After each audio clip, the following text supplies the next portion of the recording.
The mystery behind Lord Shiva's birth. Every god has an origin story. Krishna was born in a prison cell to Devaki and Vasudeva. Rama arrived as the beloved son of King Dasharatha. Ganesha was shaped from turmeric paste by Parvati herself. But when we ask the same question about Shiva, where did he come from? Who are his parents? We're met with something unusual: silence. Not because the scriptures forgot, not because the sages didn't know, but because Shiva's origin is fundamentally different from every other deity in Hindu tradition. Today, we're going to explore one of the deepest mysteries in all of Indian spirituality: the birth of Lord Shiva, or more accurately, why he was never born at all. The paradox.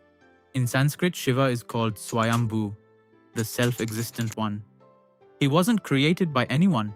He didn't emerge from a cosmic egg or descend from a heavenly realm. According to the oldest texts, he simply is.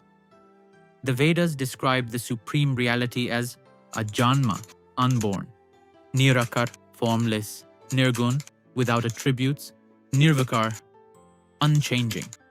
This creates an interesting paradox. If Shiva is the ultimate reality itself, the consciousness behind all creation, then asking, when was Shiva born, is like asking, when did existence begin to exist? The question doesn't quite fit, but here's where it gets fascinating. Even though Shiva is considered birthless, the Puranas, the ancient story texts of Hinduism, do contain origin narratives, and they don't all agree with each other. Let's look at the major ones, the Puranic stories. Story 1. The Infinite Pillar of Light. One of the most famous accounts comes from the Shiva Purana. In the beginning, before creation as we know it, Brahma and Vishnu found themselves in a vast cosmic void.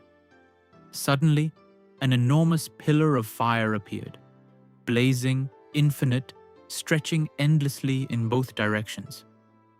Brahma, the creator, took the form of a swan and flew upward to find its top. Vishnu became a boar and dug downward to find its base. They searched for eons, neither found an end. Then Shiva emerged from within the pillar, revealing that he was the source, the formless taking form, the infinite making itself known. This is why the lingam, Shiva's most sacred symbol, represents that pillar, not a physical birth, but a manifestation of the eternal into something perceivable. Story 2. Born from Brahma's forehead. A different account appears in the Vishnu Purana and parts of the Shiva Purana. Here, Brahma is meditating at the beginning of creation, contemplating how to populate the universe. From his intense focus, a child appears, crying, wild, fierce. This is Rudra, an early form of Shiva. Brahma asks the child why he weeps. The child demands a name. Brahma gives him not one name but 11, Rudra, Shiva, Mahadeva, and others, assigning him dominion over different aspects of existence. But here's the key detail. Even in this story, Rudra doesn't come from Brahma's body in a biological sense. He emerges from Brahma's mind, from his forehead, from concentrated cosmic will. It's less a birth and more a projection, consciousness expressing itself. Story 3.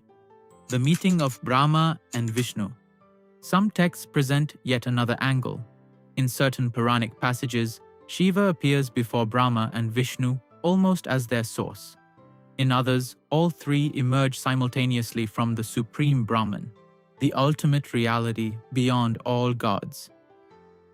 The Skanda Purana contains verses where Shiva himself says, "I have no origin. I am the origin." So what do we make of these contradictions? Why the stories differ? This is where we need to shift perspective. In Western thinking, contradictory origin stories might seem like a problem, evidence of confusion or inconsistency.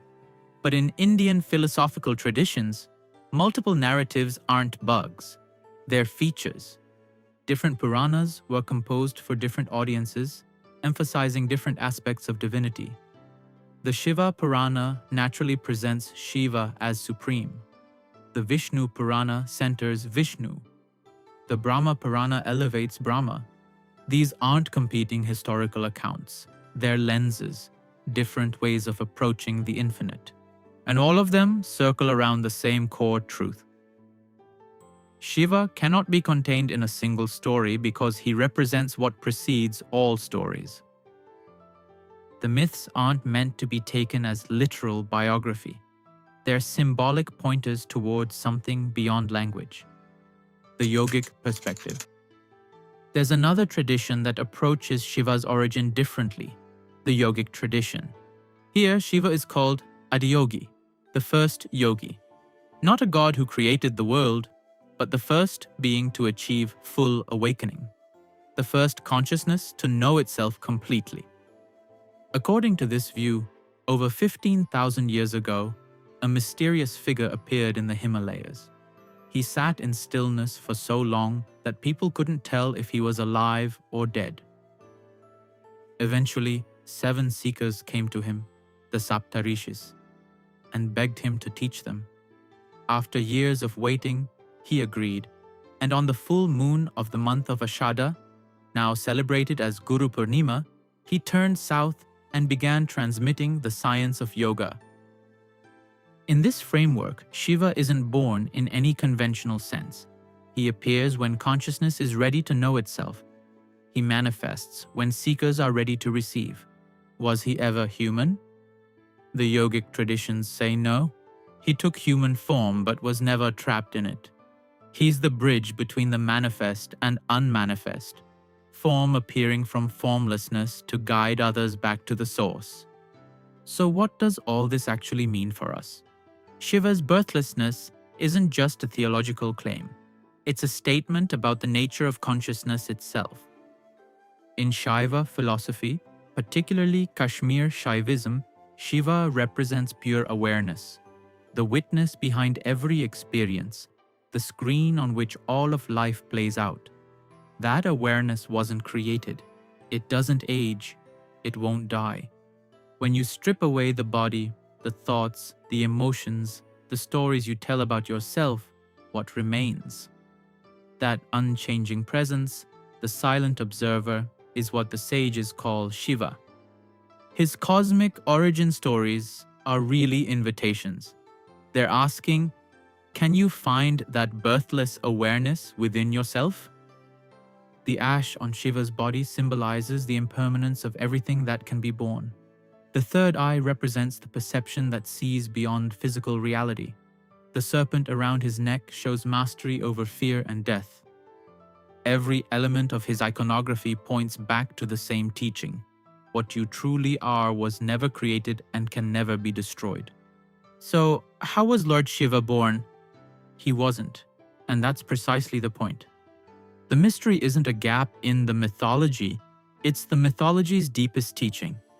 Shiva is the reminder that behind every story, every form, every beginning and ending, there's something eternal looking through your eyes right now. Thanks for watching. If this sparked something in you, share it with someone who might appreciate it. And if you want to go deeper into these ideas, I'll leave some resources in the description. Until next time, Om Namah Shivaya.